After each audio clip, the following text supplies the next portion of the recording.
Hi, welcome to High Minds with Gabriel Thoth. And for this episode, we are with Frater Sonam Kalinawan. Frater, thank you so much for being with us this episode ng High Minds. And I know we're going to be talking about a lot of crazy things tonight. But please, before we start, please introduce yourself to our viewers. Yeah, thank you, Frater Gabriel. So, by the way, my name is Sonam Kalinawan. Actually, Sonam is a Dharma name. Okay, so when we say Dharma name, it is a name that was given to me by my teacher or a guru, okay, in the lineage that I belong to. And then, of course, yung Kalinawan, I added it so as to honor the Filipino roots na meron ako. So, yeah. Thank you for inviting me here. Thank you, and I'm very excited to start talking about crazy things. Yeah. But before we do start our talk, siguro let's first open sacred space, and please do the honors of opening the portal. Sure. Sige, and we will also bless our sacred drink here. Yes, yung sagradong inumin natin. Yeah, sagradong inumin. So, Our cocktail. yeah. By the way, Frater, can you do me a favor? Yung pwede pakiabot yung yan. This one? Yes. Alright. So normally, before I open the space or do a ritual or an invocation, so naglalagay lang ako ng something like this so that it will signal to my mind and to the surroundings that we are about to start something sacred. Okay. Right? So, this is just a prayer shawl and normally nilalagay ko lang siya. Ganyan. Parang it subconsciously puts you into another state. Into another state, into a mystical state, if you will, or an altered state of consciousness. And perhaps yung having that shawl will put you in a familiar feeling, perhaps. Oh, yes. Na, okay. Yeah, kasi lahat ng energy during the meditation and prayers and ritual na ginagamit ko to, all the energies are stored here. Oh, wow. So the moment you put this on top of your shoulders, or ganun, then it automatically gives you the same feeling. Wow. Right? So anyway, yeah, so Right, without further ado, sige, mag-start tayo.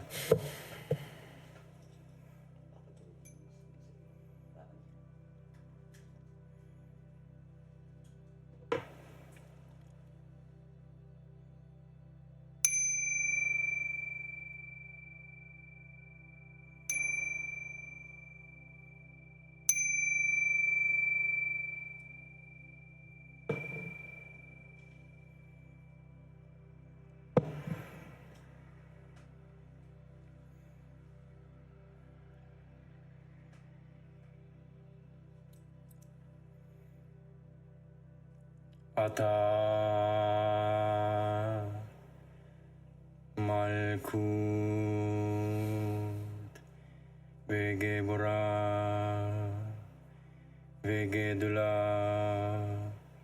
Leolam Amen.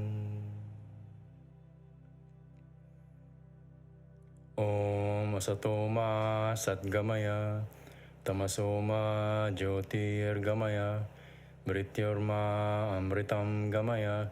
Om Shanti Shanti Shanti. O Lord, lead us from the unreal to the real. Lead us from darkness unto light. Lead us from death to immortality. Om Peace, Peace, Peace. Om Bhurbhuva Swaha Tat Savitur Varenyam Bargo Devasya Dimahi Diyo Yona Prachodayat. Sangye Chodang Choki Chonamla Jangchu Bardu Dagni Kyabsuchi Dagji Jinsok Jipe Sonamki Drola Penchir Sangye Druparsho. We take refuge until we are enlightened. To all the enlightened ones, the enlightened teachings of the Dharma and the community, through the perfection of giving, generosity, and other perfections, may we attain enlightenment for the benefit of other beings. Om Ahum.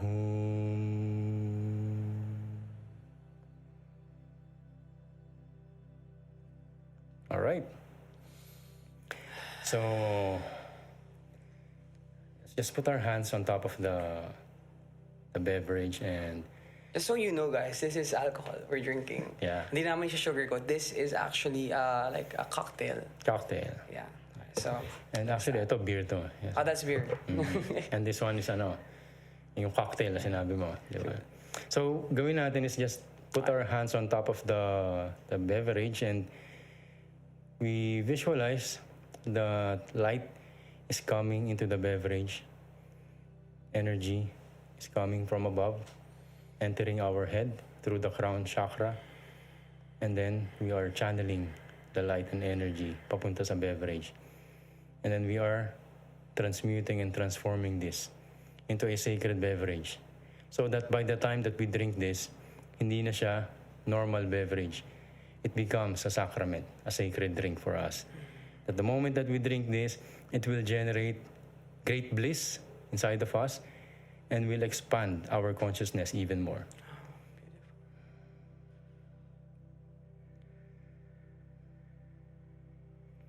Okay. Ooh. So, cheers. Cheers. Cheers. Yeah. Sarap. Sarap. Uy! Sabay pa, no? Telepathy. Before we do start, magandang tayo, konting cleansing lang din tayo ng space. Sure. Just to ground our energy. Takpan lang natin tong drinks. Yeah. So we're using Soluna, Soluna Collectives, Soluna Palo Santo and White Sage Energy Mist. And also, we're going to smoke our space with this beautiful lavender smudge galing to kay Luna Brujeria. This is not a Nice. sponsored video. Pero, Luna, if you want to sponsor, they don't. Yeah, this is from her. This is actually a gift that she gave me earlier this year. So, thank you so much, Luna. Luna Brujeria, right? Yes. Okay. Yung, the first online occult bookshop in the Philippines. Wow. Nice, Powerful. nice. Oof. Meron na palang ganun sa Philippines, no? Yeah. Nice. Kasi dati nung way back in the days, wala kaming mapuntahan na ganun. So, well, dun lang sa organization where I belong to. Pero yung something like that na, alam mo yun, openly, the public can buy from it. Diba? Yeah. So, that's good. We are going mainstream. Yes. Age of Aquarius indeed. Oh, yes. Ooh, Definitely. Ang bango. Yeah. Yeah. It smells like lavender. Okay, so, game, Frater. Curious ako sa iyo kasi I've heard so much about you. Oh. But yung pinaka nag-stand out talaga sa akin is yung background mo as a initiate, as a Rosicrucian initiate. Okay. Not only that, I know you finished like the 10 degrees or something. Something like that. Something like that. Pero on top of that, you also immersed yourself in the Vajrayana Tantric Buddhist practice. So, please, enlighten us. Yes. Yun, na-mention mo, no, regarding my Rosicrucian affiliation. So, it is actually from the school of Filipino master, Filipino Rosicrucian, Master Saramen. Hello. Guruji. So, shout out if you're listening, and to all the fraters and sorors. So, it's actually another portal of the Rosicrucian tradition na inopen sa Philippines, and the tradition or the lineage is coming from various Rosicrucian currents that started in Europe and USA. But what's Rosicrucian? Just like in a nutshell, what is Rosicrucianism? Ano yung ibig sabihin kapag isa kang Rosicrucian? And where does this come from? Where did it start? Okay. Well, Rosicrucianism is, masasabi natin, the Western esoteric tradition. So when we say Western esoteric tradition, it is the tradition or the group that are studying the inner teachings. For example, inner teachings of the Bible, the Old Testament, and then even the New Testament. And we study about the Kabbalistic teachings and also the Hermetic teachings. So I'm sure familiar ka dyan kasi, right? Gabriel Thoth. So Hermes is Thoth, right? So yun, Hermetic Kabbalist tradition, and then nag-flourish siya sa Europe during the ancient and Middle Ages. And yun nga, sinulat ng master na si Saint Germain, the book called Most Holy Trinosophia. So yung Most Holy Trinosophia are the three main topics or subjects that are being studied. First is astrology, and then magic, and then alchemy. So basically yun. And then you can expand it per category. Astrology, alchemy, and magic. No, I'm very interested dun sa Rosicrucian order kasi if you're in the path, you especially in this path, for sure in one instance talaga you would parang it's familiar when you hear the word Rosicrucian. But I'm just curious, same ba to sa mga Masons or the is this the same thing? It is somewhat related. Okay. Slightly related. Because back in the days, during the medieval ages. Oh wait, so this goes back Middle Ages. Yeah, like 1500s. Rosicrucianism? Yeah. Damn. So for you to become a Rosicrucian, you need to be a master Mason first. Back in the days, right? Back in the medieval days. So hindi pwede maging Rosicrucian ang isang tao na hindi siya master Mason. A master Mason is the third degree of craft masonry. So ito yung third degree, pinakamataas in craft masonry. Pero meron din iba yung until 33rd, which is the Scottish Rite. But anyway, having said that, yun nga, back in the days, kailangan isa kang Freemason before you can join a Rosicrucian order. However, in the 1800s, the 19th century and then 20th century, kumbaga nagkaroon na ng separate Rosicrucian order. And they became open to both men and women. Oh. Yeah. And hindi na kailangan Freemason ka before you can enter Rosicrucian order. So that's good. And then eventually, napunta siya sa Philippines. But then yun nga, yung relationship, may konting relationship. Okay, but syempre pag pinag-usapan natin to, Freemason, di ba? Maraming mga dikit-dikit na topics. Yes. Diyan na papasok yung mga Illuminati. Oh, yun. Things Actually, like that. yun So, gusto ko itanong yung brother. Kasi saan papasok yung Illuminati dito sa sa chart na to? Actually, well, yung Illuminati kasi, it's a separate order. It's Bavarian Illuminati. So, nag-start siya sa Germany as really a well-meaning organization. So it's real lang. It's real. It's a real I organization. think so, yeah. I'm not a member of it. Ay, naririnig ko lang yun. Nababasa, right? And actually, yung mga totoong Illuminati, hindi mo naman talaga malalaman kung sino eh. Merong mga website na they are claiming Illuminati, ganyan-ganyan, be a member of us, pero they are just taking advantage of the curiosity of the people, di ba? Kasi because of the many books like Dan Brown or kung ano-ano pa dyan, and mga theories, right? So, nagkaroon ng curiosity about it. And some people are capitalizing on it. Pero I think yung true Illuminati order, hindi mo malalaman kung sino talaga member. Pero I wouldn't, ako kasi I'm not participating in any of those theory, no? Na mga conspiracy theory. Alam mo na, di ba? Yung mga satanic or demonic or worship, mga ganyan. So, I'm not saying anything about that. So, I'm not confirming, I'm not denying. So, But basically, the Illuminati exists. They are, for this from what I'm taking from what you've said. So, the Illuminati exists. They're an esoteric order and might be doing magical stuff. But definitely, they're a real thing. Yeah. And sa Europe kasi yun eh. So, alam mo na, the who's who in the European countries. So, hindi talaga natin alam. I mean, wala akong alam dyan. So, I'm just... ako, dun lang, I was a member of the Filipino Rosicrucian group, which has its lineage from European and American Rosicrucianism.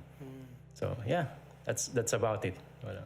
And I think that one of the things that I'm finding commonality in all these mga, I'm not sure how to call them, institutions or organizations? Secret societies. Secret societies, is that they all seem to have this thing for symbolisms, right? And pag symbolisms, yung pinag-uusapan, automatically I think of one person and one person only, and that is Thoth, who is the Egyptian god of magic, wisdom, writing, which includes symbolisms. So parang And also, just doing my research with Rosicrucians, yung mga temple ng Rosicrucians, they have this Egyptian styled parang entryways, temple-like structures. I don't know. Bakit ganun siguro? Yun yung question ko. Bakit ang lakas ng Egypt motif? Yeah. I think yung nakita mo is the Rosicrucian Park in San Jose, California, by the Amort. Amort means Ancient Mystical Order of the Rose Cross. So, ang ganda nung ano nila doon, Rosicrucian Park in California. So, it's because the Rosicrucian tradition is actually coming from yet an older tradition. Okay? So, nung time na hindi pa siya called as the Rosicrucian tradition, it was called in many other names or like mystery schools, right?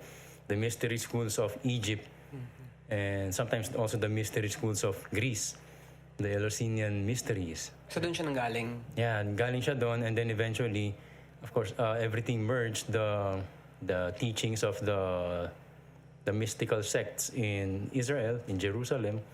So lahat yun nag-synthesize, and then it went to Europe. And then from there on, kumalat siya. Wow, that's... And then eventually, it manifested as the Rosicrucian fraternity sometime in the... Forgive me if I'm wrong, 1500s or 1600s, and I'm just not sure. During the publication of the Fama Fraternitatis, the Confessio Fraternitatis, and the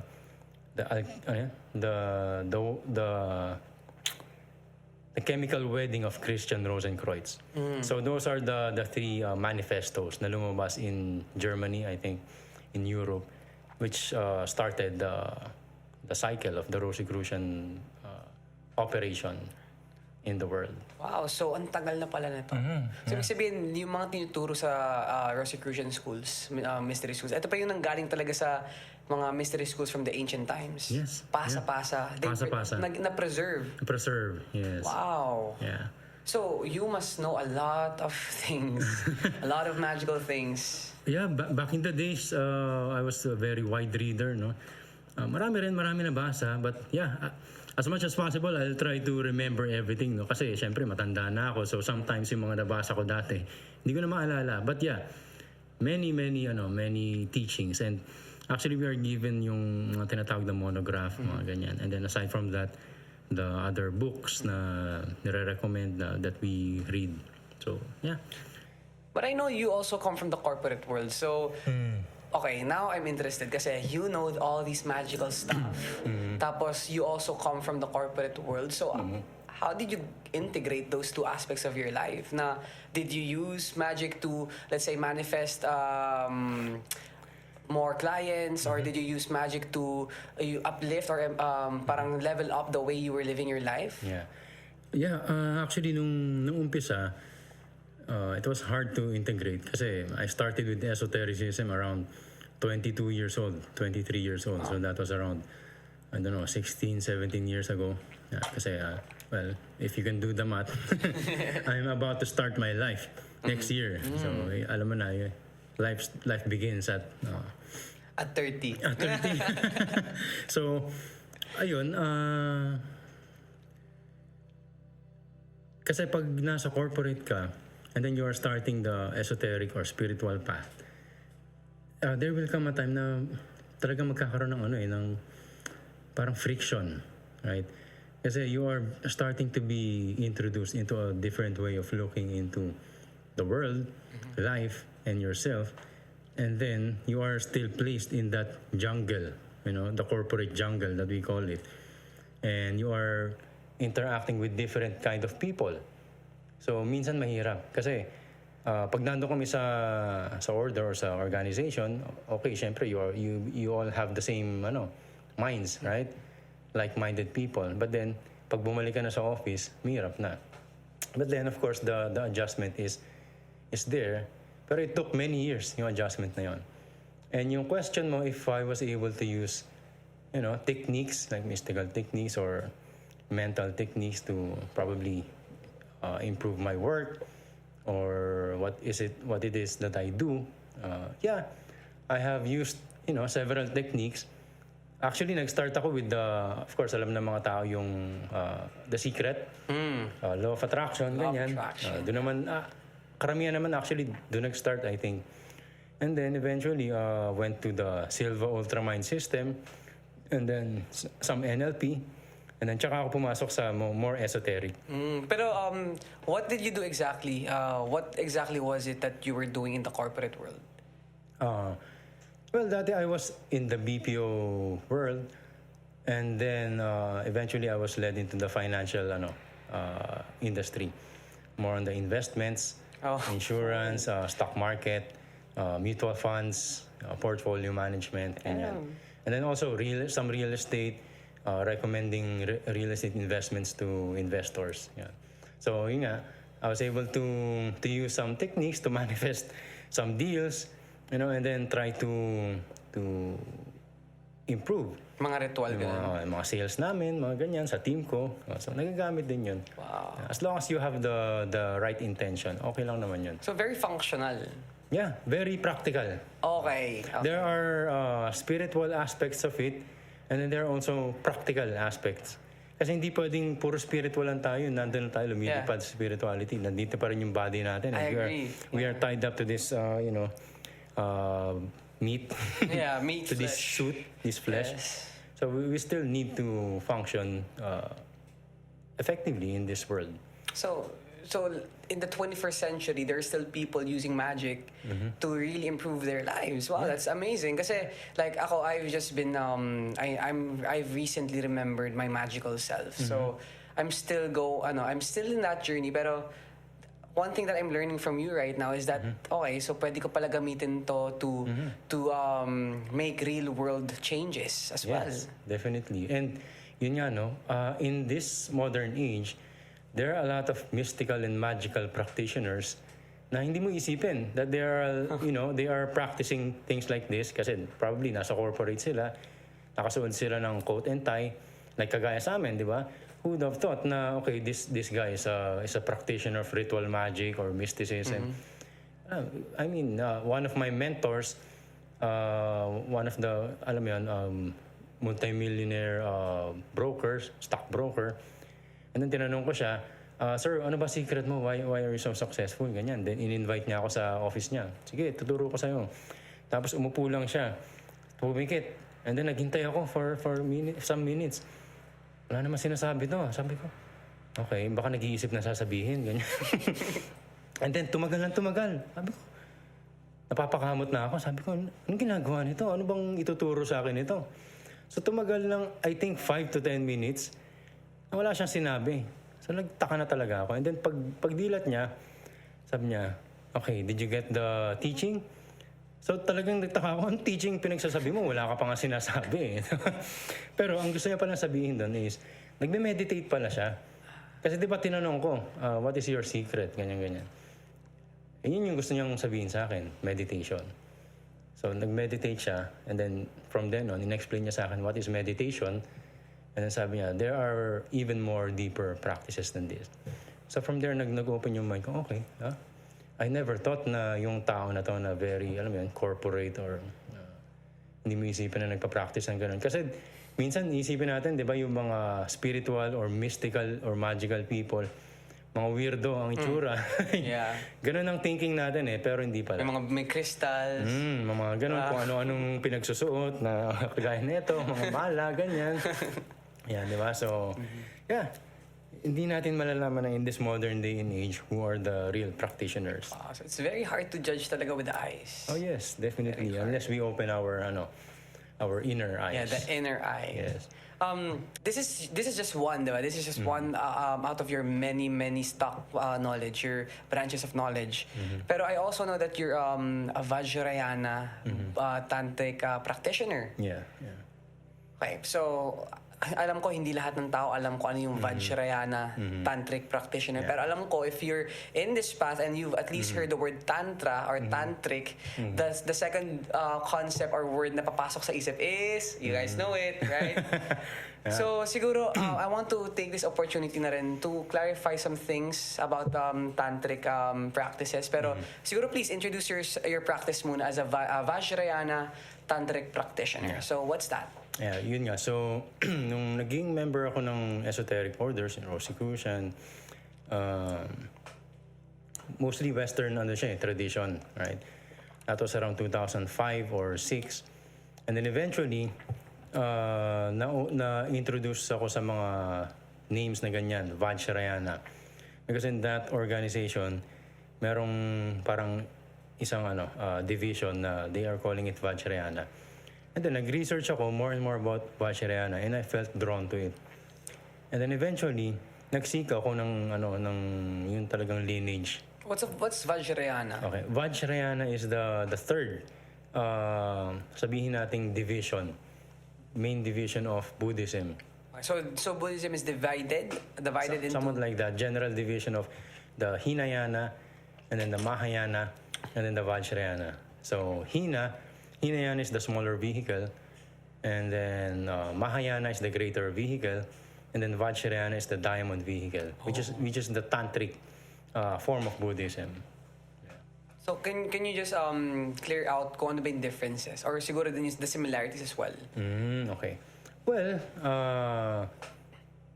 pasintabi lang din sa mga nanonood because this is also a somewhat controversial topic kasi whenever we will speak now, okay, there are the Hinayana teachings, those are the early teachings, and we consider them as the elementary teachings, right?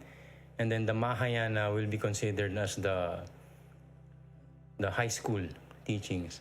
And then Vajrayana is considered as the college. And then the higher tantric teachings are postgraduate. So basically ganun yun. We progress from the basic teachings papunta sa pinakamataas na teachings. So in a way, you can say that Vajrayana Buddhism or Tantric Buddhism is more like the esoteric form of Buddhism. Oh, like a mystical side of Buddhism. Mystical side of Buddhism, the hidden or the inner teachings na hindi present in the usual Buddhist temples that we see or Buddhist practitioners na nakikita natin, like the monk wearing orange, di ba? So yun medyo mga mostly ba either they are Hinayana or Mahayana, and then the Vajrayana are mostly the inner teachings of the Buddha. It's crazy kasi I'm not really that familiar with the Vajrayana side of Buddhism. Kasi growing up, I studied in a temple in a Ocean Sky. So ito Mahayana temple to. Ang alam ko pag Buddhism, it's about studying the sutras, learning the lessons of the sutras, and as well as meditating. That's very important. Yung pag-practice ng Four Noble Truths, the Eightfold Path, mga ganon. But I never actually thought back then that there's a form of Buddhism that is more of the mystical side, meaning those kinds of concepts na never ko i-correlate sa Buddhism if I had no idea of it. Pero what are the shocking sides of Vajrayana Buddhism? By the way, na-mention mo yung Ocean Sky. So I also used to go there a lot. What a small shout out world. to Ocean Sky Chan Monastery in San Juan. Shout out to the abbess, the very generous abbess and all the monks there. And yung food nila doon sobrang sarap. Free, di ba? Free food, sobrang free. So parang kumain ka sa social na Chinese restaurant na vegetarian. Free. Vegetarian restaurant na free. So anyway, yung sa Ocean Sky is Mahayana. And specifically Chan or Zen Buddhism. The basic difference in the Vajrayana is that the Vajrayana has many methods na tinatawag natin or what we call the skillful means, technologies of the mind, like Tantra. Ngayon, pag-usapan na natin Tantra, sinabi mo kanina, when we speak of Tantra, normally people will think about sex. Yes. Yun ang iniisip agad nila Di ba? Tantra is about sex, but actually no. Sex is just one part of Tantra. Tantra is actually the wholeness of life, the wholeness of existence. It is the philosophy of taking everything in our experience into the path to illumination, into the path to enlightenment. So, in a nutshell, of course, hindi ko kayang what they call this, summarize, the very vast Tantric teachings. But in a nutshell, we could say that these are the technologies of the mind so that there is no break in our meditation. Meditation, spirituality, practice of it, hindi siya nag-e-end doon sa pag meditate kang ganyan. Nag-meditate akong ganyan, pagbuka ng mata ko, I still meditate. Pag inom ko ng drink na to, I'm still meditating. Pagpunta ko sa kailangan kong puntahan, sa work ko or whatever, I'm still meditating. It's still a spiritual practice. It is a ritual. Everything becomes a ritual. So that's Tantra. Yeah, that's Tantra. So, Buddha, the Siddhartha, Gautama Buddha, are you saying that he was a Tantric practitioner? Oh yes, definitely. Pero syempre hindi there are other sects na hindi nila tinatanggap yun. But nevertheless, yeah, Buddha of course is a Tantric practitioner because he was the one who taught the Tantric techniques or the Tantric teachings. Okay, but he did not teach it during the time that he was present in the physical body. He taught it during the time, he taught it in his, the higher form, the Sambhogakaya. We call it the Sambhogakaya form. Or what we call the bliss body, or sometimes we call it the light body. Okay, so he was already parang he already passed on after when he taught this. Yeah. Pero may mga Tantric teachings din na tinuro niya during the time na he was present in the physical form. Pero for the most part, they were taught in his the bliss body. Yeah. So, at least now alam natin na hindi Tantra is not just about sex, Yeah. Pero with it being like a very huge part of it as well, especially for the uninitiated minds. Let's talk about yung power ng sexual energy. Kasi I think there's a lot of things to talk about when it comes to sexual energy and how we are not fully utilizing this to its fullest potential. Yeah. Okay. So, what's your take on sexual energy? Tama yung sinabi mo, we're not fully utilizing it. And moreover, most people are wasting it, right? They're just wasting the precious sexual energy for nothing, diba? When you do it by yourself or when you do it with a partner. Matanda tayo lahat dito. Lahat tayo dito adult na. So, alam mo, when you do it by yourself or with a partner and then wala lang, ganun lang, casually, nasasayang lang siya. Because that is the energy that brought us into life. That is the energy na nag-create ng human beings. So ngayon, the Tantric technology is that... Tantric technology. I love that. Tantric technology. Yeah. The Tantric technology is that, of course, we understand that it is human nature na talagang gagawin natin yon. But since gagawin mo na rin lang naman yon, might as well make use of it for purposes na maganda. Like you can use the energy for ritualistic purposes, for manifesting something in your life, right? Pag marunong ka na mag-manifest ng something, magre-ritual ka, then the higher levels of ritual or manifestation is you utilize that energy, that sexual energy, and you do it with your partner, and you generate that energy. It's like a nuclear energy. And then gamitin yung energy na yon to bring life to what it is that you want to manifest in your life. Wow. So ganyan yun. It can be used in that way. So pwede mo rin gamitin to manifest enlightenment, to open the different centers in the body. We call the chakras, right? And eventually to open those spiritual centers, and then we get the expanded mind, the expanded consciousness. So this is like enlightenment through the power of sex, sacred sex. Yeah, sacred sex. Oh, wow. Sacred union. Sacred union. Wait, pero paano yung mga for those who are single? Of course, we can't leave them out. Can't leave us out, Paano yung mga single? Like, hindi ba kami pwede magkaroon ng ganitong klaseng enlightenment? Well, kung single, hindi ko naman i-divulge yung, yung mga teachings na reserved for the lineage na higher teachings. But siguro I'll just hint a little bit na there are meditative techniques na you actually visualize consort. Oh. Yeah. So kung wala ka pang physical partner talaga, you can utilize the power of your mind. And the Visualize. good old hand Yeah. technique, yeah.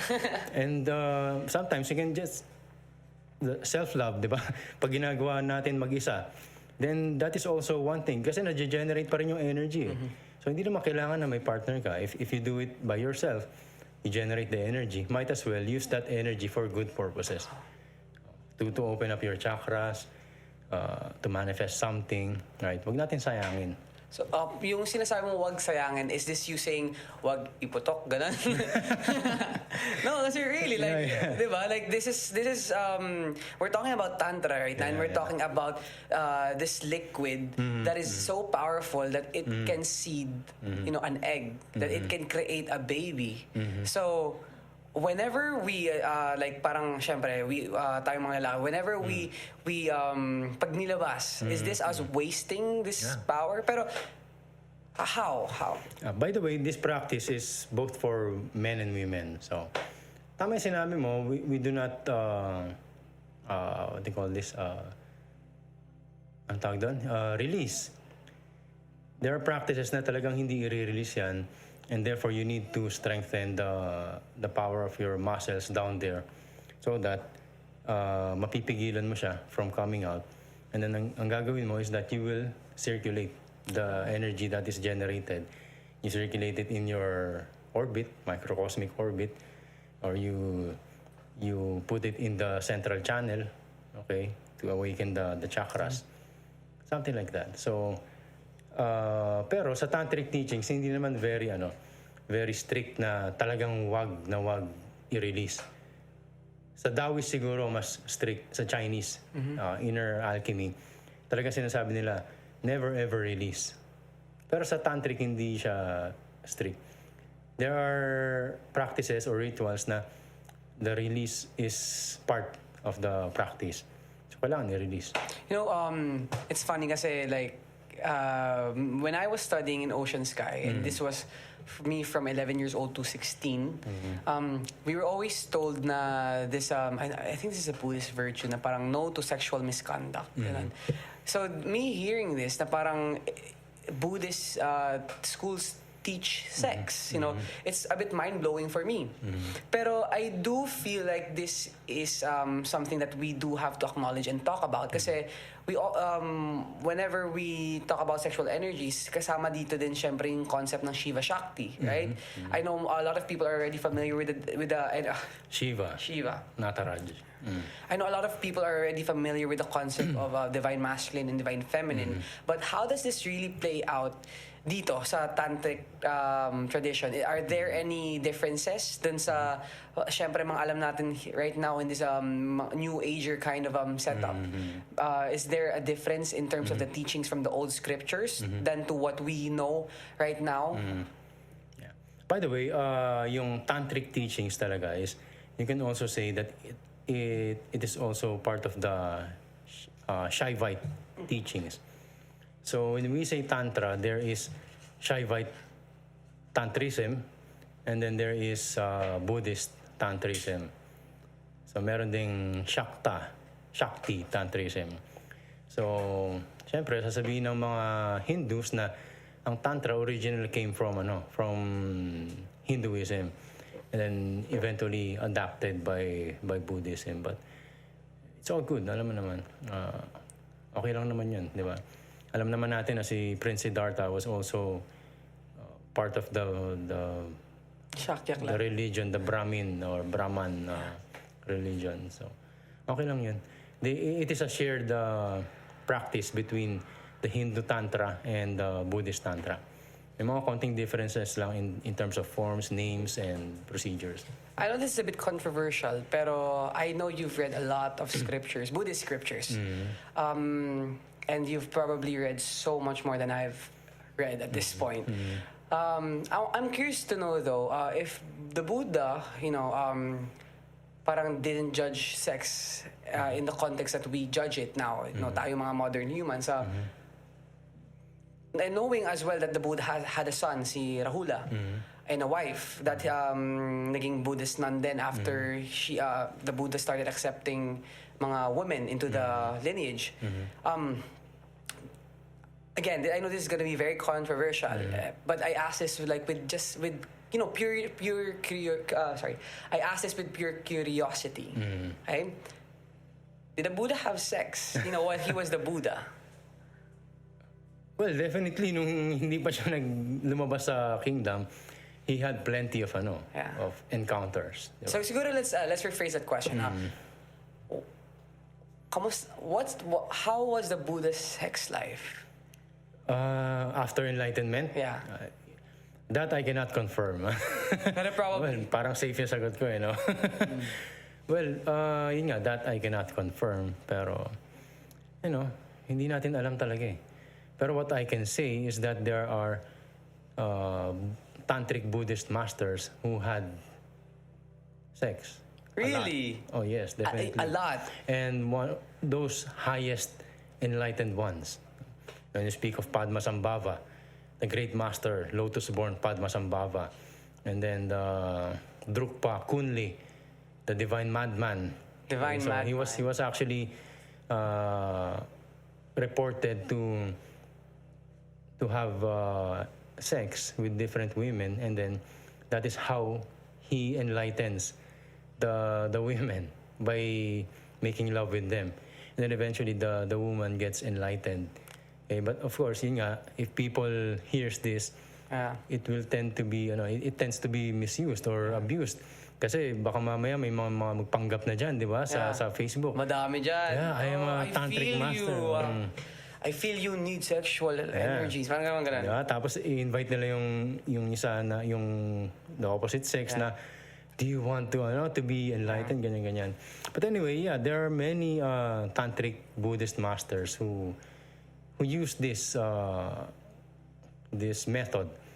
It's actually one of the highest method in the tantric teachings kasi when you have been accustomed sa mga techniques na ginagawa mo by yourself, then one of the highest practices is that kung ano yung mga ginagawa mo na by yourself, the meditations, then you do it with your partner.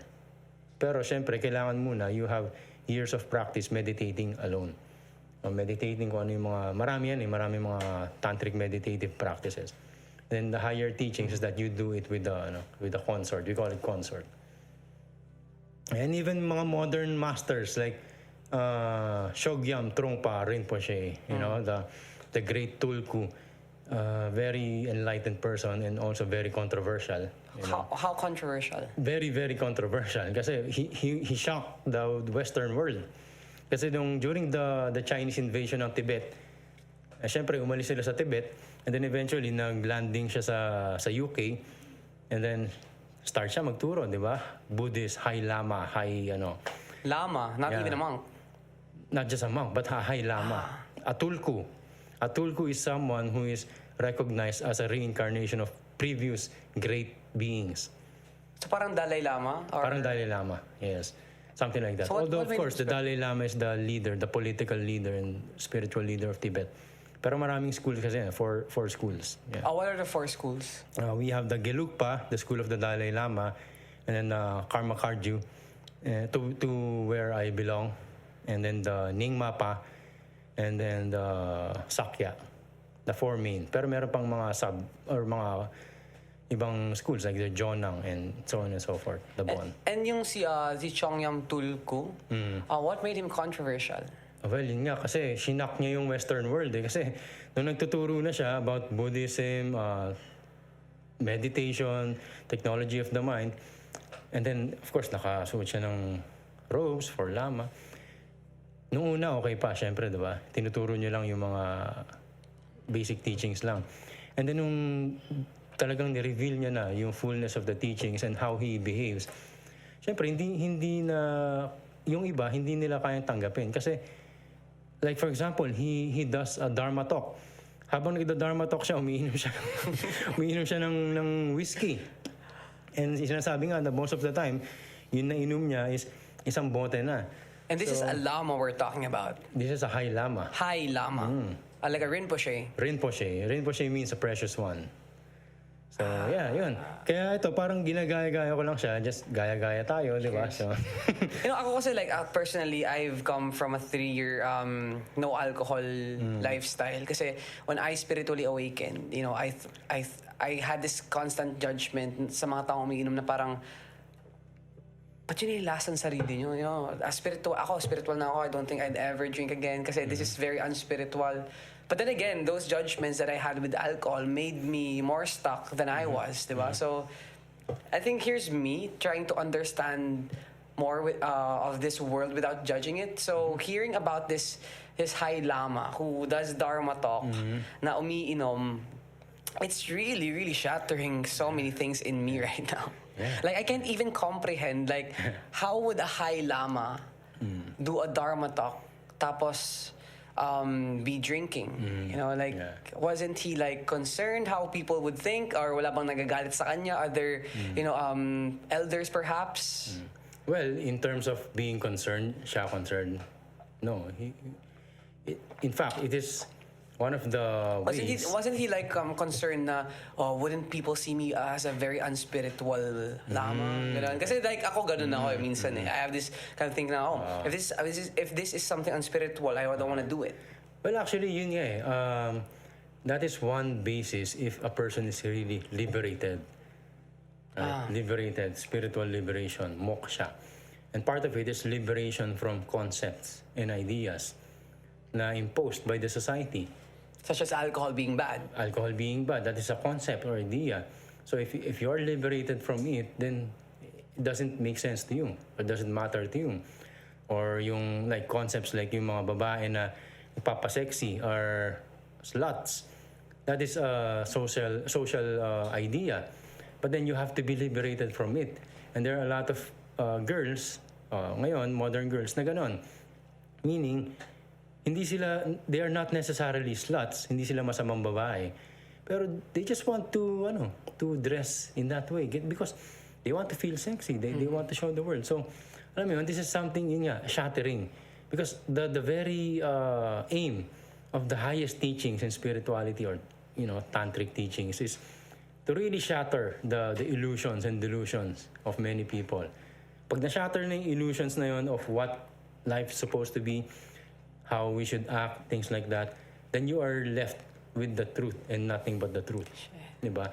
And gusto ko nga lang i-share kasi kanina, nakita ko sa isang sa Facebook na sabi ni Julia Barreto na na-interview niya raw yung mga what do you call this, the walking workers, the sex workers sa Pampanga kasi I think gumawa siya ng movie yata. So nag-interview siya doon sa Red Light District and she praised those girls na nag-work in that industry. And it just tells us na si Julia Barreto pala is somewhat, alam mo yun, may higher level of understanding, expanded mind, expanded consciousness, na hindi siya nagja-judge ng mga tao. So yeah. Alright, so I just want to talk about yung I want to know what the Vajrayana Buddhist tradition thinks about yung masculine and feminine energies. Like what's how is it different than the usual, let's say, yung more on the Hindu side? Okay. Actually, there isn't much difference. It's just the same. May difference lang sa names or sa terms. Like for example, the feminine energy, it is called Kundalini or Shakti, right? Shiva and Shakti. So Shiva is actually the all-pervading consciousness, and then Shakti is the all-pervading energy. So Shiva and Shakti, but essentially they are one, like the yin-yang, right? So yung Shakti na yan, ang manifestation yan sa human body is the Kundalini energy that is residing in the base of the spine. Ngayon, sa Buddhist Tantra, that Kundalini is called Chandali. So, halos pares lang din, right? Chandali, Kundalini. And then the Shiva, all-pervading consciousness, in the Buddhist Tantrism, it is called Alaya, Vijnana, or, the all-pervading consciousness. So, yeah, basically, it's the same. So, Right. But I want to know yung kasi we had this conversation before. You've mentioned that feminine energy is very, very powerful. And maybe it could be actually the reason kung bakit in this modern world we're living in this world kung saan women are viewed as, let's say, not viewed, pero women are preferred to be viewed as weaker than men. And I know that in, let's say, in ancient Egypt, it's not the case. Kasi in ancient Egypt, it's more of very, very matriarchal yung, yung civilization na yun right? So, I want to know how powerful is feminine energy really is. Very powerful actually. And kung titingnan natin sa animal kingdom, di ba? Like sa lions. Sino ba yung mas siga, mas boss? Yung lioness, di ba? Yeah. Pag talagang nagalit siya, pag pinoprotektahan niya yung mga cubs niya, talagang masiga yan kaysa dun sa lalaki. And matatawa nga, makikita mo sa Facebook or sa video, is yung mga video na yung talagang inaangilan ng lioness yung lalaki, tapos yung lalaki tumutupi na lang. Right? So, in other animals, present din yan. Ngayon, sa humans, it is also present, pero in different manifestations. Yung power of the mother's love, medyo caring, di ba? But still, it is very, very powerful. And then, marami pang ibang manifestations niyan. And yun nga, kasi, the feminine energies, which is the Shakti energy, is really the power that brought everything into existence. Yeah. That's why it is called the womb, the matrix of the world, right? Without the Shakti, wala to, everything, wala yan lahat. Because sabi nga, Shakti is lost without Shiva, but Shiva is powerless without Shakti. So even if Shiva knows about everything, kung walang Shakti, wala siyang power to do many, many different things. So ganun ka important yung relevance ng Shakti power, the feminine power. That's why in the modern age, as far as we're concerned, sa practice namin, we are trying to put the feminine, the divine feminine, to that level na it will become not to overthrow the masculine, but to reclaim its rightful position. Wow. Na to be balanced with the divine masculine. That's beautiful. Yeah. So not to overthrow the divine masculine, but to be in its rightful position with the divine masculine. Yeah, not below nor above it, but Yes. equal to it. Yes. Ah, that's beautiful. And this really goes in contrast to a lot of yung mga nag-viral ngayon mga philosophies na mga, siguro mga wounded masculines. I'm not gonna say any names, pero those who wants to keep the divine feminine away from their power. Diba? Pero you did mention that, women are very powerful, that they're powerful enough to kill men in sex. How true is that? Well, yun nga. Minsan kasi pag talagang yung babae, she goes into ecstatic bliss, there are instances na talagang mawawala yan sa sarili niya.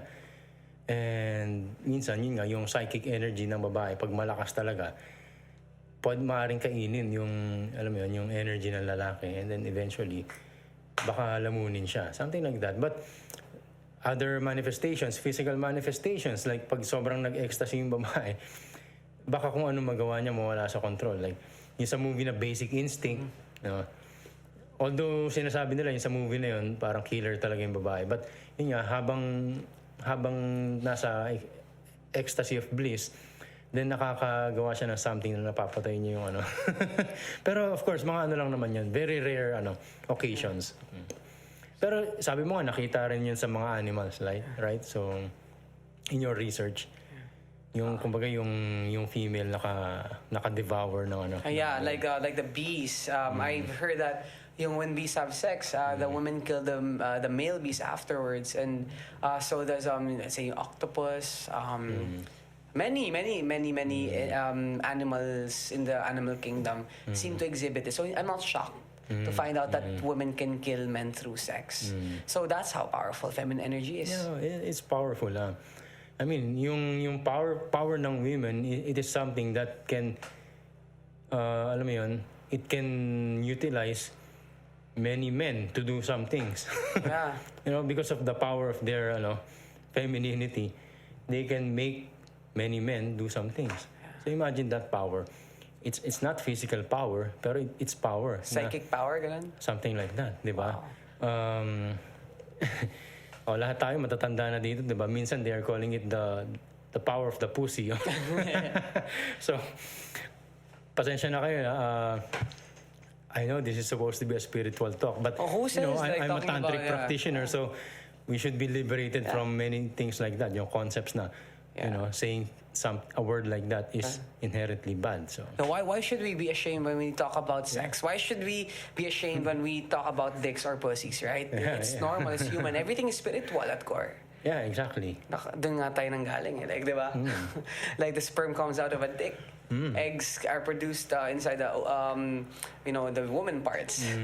But, eto alam ko na this is a topic not usually talked about, and it's about time someone talks about this. Okay, so may divine feminine, may divine masculine. Okay, so now where do people in the LGBT community fit in this puzzle? Okay, kasi let's say first question ko, are people in the LGBT community are parang hindi ba sila parte ng tantric practitioner, since ang tantric practices includes a divine masculine and a divine feminine, which is, well, from our context, a divine masculine is a man, whereas a divine feminine is a woman. So saan papasok yung LGBT dito na, in the ancient times were revered as what we call two spirits. In the Native American tradition, they have this what they call two spirits, a person who walks with both masculine and feminine energies. Pero how does this play out in this modern context?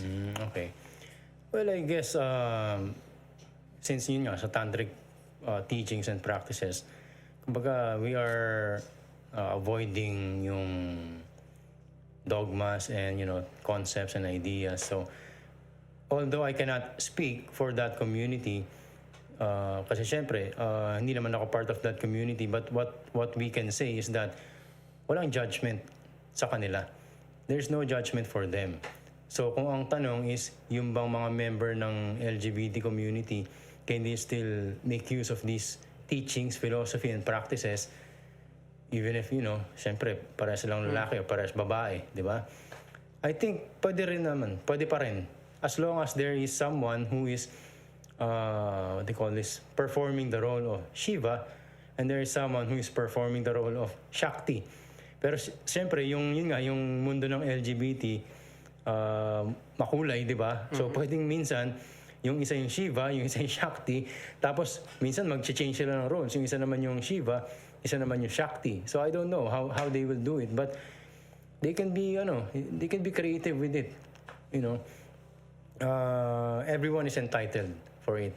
And yung physical body naman talaga, hindi naman yan yung totoong natin identity natin So you can say that the inner energy of a person is really masculine, and then yung isa, ang inner energy niya is really feminine, although they are encased in both, whether male or female, regardless kung anong body. Yeah. Pero in the ancient traditions, how are these people viewed? Okay. Well, sa amin, sa mga naririnig ko dati sa mga teachers or co-practitioners, there are times na pag ang isang tao is a mystical practitioner of meditation, mysticism, and at the same time, ganun siya. Parang, ano tawag doon? Yung two spirits ba? Yeah, two spirit. Ano ba yun? Parang parang something like that. Gay, lesbian, yeah. So, mas nagiging in favor pa yun actually. In favor meaning? Mas in touch sila sa high level of consciousness. Kung practitioner sila. Hindi namin sinasabi na lahat ng ganon is high level of consciousness. Right? Kung practitioner ka tapos ganon ka, minsan parang sila pa yung mas higher level of consciousness. It becomes an advantage. Actually, maraming guru sa India na ganon. Yung lalaki siya, pero mafe-feel mo na may pagka alam mo yun? So, pero very, very high level teachers. So, may ganun talaga. So, alam mo yun? Kasi parehas active sa kanila Shiva Like for the most part sa amin, isa lang yung mas active, lang yung masculine. And then sa mga babae, yung feminine. Pero sa kanila, parang parehas active. Shiva and Shakti. And exactly, that is the goal in the spiritual teachings, is to balance the Shiva and Shakti within us. So if you will dig deeper in the teachings, if you will try to philosophize it, maraming questions na mag-aaray. So what do you mean? Ano ibig mo sabihin na sa yogic practices kailangan i-balance natin yung feminine side ng body is the left side, the masculine side is the right side. So i-balance daw yun. So ano ibig sabihin nun? I-balance the Shiva and Shakti. So syempre yung mga philosophically inclined magtatanong, does it mean na talagang when you balance it, pagiging ano yun, somewhere in the middle, di ba? Yung sexuality ng tao na yun. Maaaring i-interpret nila ng ganon. But, hindi naman, kung gusto nila interpret na ganon, it's up to them. Okay lang yun. So, alam mo yun, there's no judgment in that. And in fact, yun nga, many practitioners na ganon, yung sila, parang bi or LGBT, high level of consciousness. Wow. And even sa society natin, 'di ba, makikita mo yung mga bading. Mga creative sila, 'di ba? Maraming artist na magagaling. Oh yeah. Okay, mga ganun. Like even sa corporate, maraming boss na ganun. Kasi minsan yung nagfa-function sa kanila is dalawang two sides of the brain. Oo, parang ganun. Wow. So, it's time to if this idea will help in the liberation of the people from that community sa LGBT, then that's good, di ba? The liberation from the shame, the guilt. Yeah. I think I agree with that. Na parang these things that we're talking about, these are able, I feel, to help people who are still afraid of or ashamed of who they are to accept more of who they are, especially knowing that inside of them lies this potential that is waiting to be awakened, and it has to be your own decision to awaken this. I just want to ask one last thing about yung mga high lama, yung mga lama in Tibetan. Kasi I do believe that their mystical practices really, really reflects, especially dun sa culture nila. And there is this thing that I've seen before, yung tinatawag na rainbow body. From what I know, ang alam ko is yung rainbow body is the light body that gets activated when we go into meditation or when we enter a transcendental state, right? Pero there is a specific rainbow body na ko, and I think we can actually put it up yung picture, this monk who passed away, tapos parang within hours of his death, his body began to shrink. Lumiit siya. So what's that? And is that even like physically possible? Yeah, kasi yung practice of rainbow body is really prevalent in Tantric Buddhism or Tibetan Buddhism or places in Nepal, Bhutan. Yeah. So the idea of the rainbow body is to really turn the physical body into a light body. Okay? But syempre, physically? Yeah. Pero maraming approaches into it. Some are saying that you are not turning the physical into light. The light body is cultivated from within, and then the physical is only dissolved doon sa light na yon. So that's the reason why pagkamatay nila, upon the death of the physical body, nagsishrink siya. And minsan talagang totally nawawala. Natitira na lang kuko, buhok, mga ganyan. And this has been recorded? Yeah, there is a great book, the Rainbow Body, written by a Catholic priest. Catholic priest? Yes. That's crazy. Yeah. Alam mo yun, pumunta siya sa Tibet mismo and talagang ni-research niya about this phenomenon. And sinulat niya the case of the Kenpo Acho. Okay, so the book is called Rainbow Body by Father Tiso, Francis Tiso. So, ayun, because kaya niya ni-research yun is that he wants to have a more understanding that probably this is also the same thing that happened to Jesus. When he was in yung 'di ba nilapag na siya. Tapos nilagyan siya ng shroud. Yeah. 'Di ba yung Shroud of Turin? Yes, the Shroud of Turin. So some are saying na blood daw 'yon. Pero new new narratives are coming out na hindi yun blood. It's actually like parang sa negative. Noong araw yung mga camera, wala pa naman mga digital cameras, yung camera na may film. And due to the intense light of the flash or kung ano man yung light na nasa loob na yun, it will register a negative sa film. So in a way, nung si Jesus nung nag-turn na into a light being, it registered an image doon sa cloth linen, na yun. thus creating the imprint of the Shroud of Turin. Yes. So it's basically, and I think I've also heard that yung the Shroud of Turin, yung pattern or yung figure or the image imprinted on that was actually produced by a powerful light. So it's the same thing with what the Buddhists are doing, and they're doing this in the 21st century. Yes. So basically, they're doing what Jesus did here in the 21st century. Yeah. That's crazy. Yeah. So, ibig sabihin, kaya pala si Jesus Christ, nung natagpuan yung tomb niya, wala nang tao because he literally shrank. Yes. Okay. Ganun din yung nangyari kay Prophet Elijah, right? Prophet Elijah just said that he ascended into heavens. Hindi siya namatay physically. Just like vanished out of thin air. So, out of thin air. di ba? So, yun nga, it is also being connected to that na the Prophet Elijah also attained this level of enlightenment or illumination. Also the Enoch. So, sila yung mga beings sa biblical narratives na they did not encounter yung parang physical death. But, they turned into light. Wow. And, that's crazy, and at the same time, that is very interesting. Is this also is this also related to the concepts of like yung what do you call this? Yung transfer of consciousness? Oh, yung transfer of consciousness, it is called FOA in the Indo-Tibetan teachings because it is one of the 6 yogas of Naropa. So transfer of consciousness is the process of yung upon death, we consciously transfer our consciousness into maybe a place or sometimes in Dewachen, the place of Buddha, Amitabha, Sukhavati, Pure Land, okay, or sometimes yung ginagawa naman nila, they forcefully project the consciousness into another body.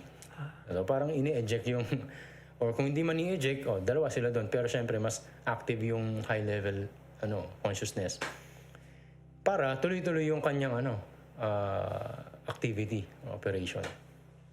Okay. Yeah. But yun nga, the practice of rainbow body is really one of the highest teachings in Tantric Buddhism, and ito yung sa mga teachings din ng Dzogchen, and Mahamudra. So when we talk about Mahamudra and Dzogchen, talagang medyo mataas na teachings na talaga yun. And I would really love for more Filipinos to know more about those teachings because when you study those teachings, you will understand more about Jesus. Yun yung gusto kong maintindihan ng mga tao. When you study other teachings like the Buddhist teachings, the Hermetic teachings, and the other teachings of other beings, hindi mo tinatabla si Jesus. In fact, you are trying to understand more about who Jesus is. Because this time, you are understanding Jesus in the right context. Apart from the context na pinalaganap or kumbaga Finor's feed sa atin. Right? I think that's actually very, very correct. Kasi I've seemed to also make relations, parang connect the dots between the teachings of Jesus and the teachings of the Buddha and the teachings of Hermes. Thoth. So, I feel like Jesus, the Buddha, Thoth, they were just, teaching the same thing. One consciousness, ika nga. Yeah. Definitely. There's one universal truth. One universal reality, one universal consciousness. And many people, many great minds from many different cultures and many different times have called it in different names. Siyempre magkakaiba, di ba? Ibang culture, ibang language. Of course, magkaiba. But then, if you really dive deep, you will see a recurring pattern. You will see a recurring pattern among all the different persuasions, spiritual or religious persuasions in the world.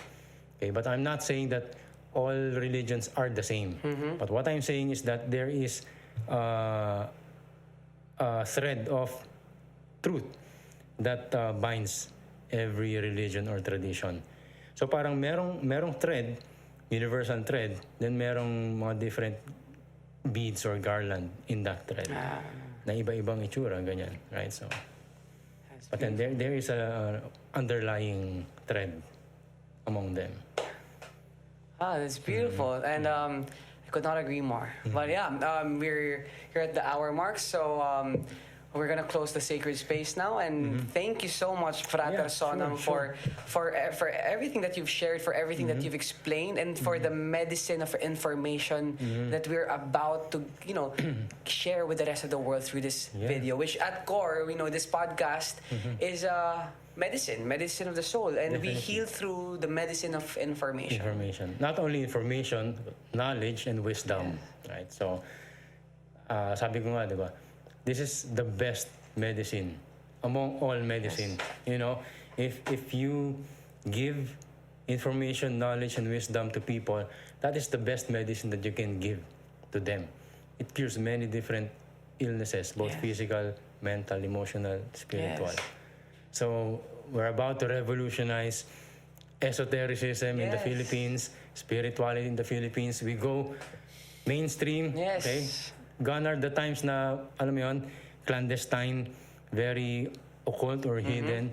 It's about time that we come out in the open and harvest the different beings who are ready for harvest. Because truth be told, maraming ready for harvest even here in the Philippines. Pero because konti ang harvester, hindi natin na-harvest. And sometimes people who are experiencing awakening tend to doubt themselves. Kasi walang makaintindi sa kanila right? Sa school nila or sa office nila or sa pamilya nila, sasabihin, nababaliw ka na ba, ganyan. So, anong nangyayari, yung supposedly awakening na nangyayari, nahihinder. It's because they doubt themselves. Pero pag nalaman nila na meron din palang ibang tao who are also experiencing the same thing or who has experienced the same thing, then we become a safe haven for them. So I hope that is something that we can achieve. May we spark the Philippine revolution of consciousness. Yes. I always like saying that, especially when talking to people. But so again, Frater, thank you so much. I know this is the first episode that we're gonna do out of many more. Pero please invite our viewers to follow you or to support you or to to keep track on what you're doing. Also for classes or anything at all. Well, for now wala pa naman akong YouTube channel. Pero I have an account, yung Sonam Kalinawan Facebook account. And then there's a Facebook page na niraran ko, Meditate Pilipinas. Meditate, maybe you can follow or like Meditate Pilipinas. And then I also teach meditation and then sometimes higher forms of ritual magic and what else, mga mantra. If people want to be initiated in the practice of mantra, like dito, you say a mantra and you count the number of times using the beads. So I do those kind of things and many other trainings and teachings. Any more to add, Frater? Yeah, and aside from that, eventually, yung mga higher teachings, like teachings about Tantra, right? So, syempre, ituturo ko lang yun doon sa mga nag-undergo in the basic teachings and trainings. Those who can understand. Those who can understand, because I cannot teach it to people na hindi nagdaan sa the basic training kasi baka ma-misuse or ma-misunderstand. Okay. And so yeah.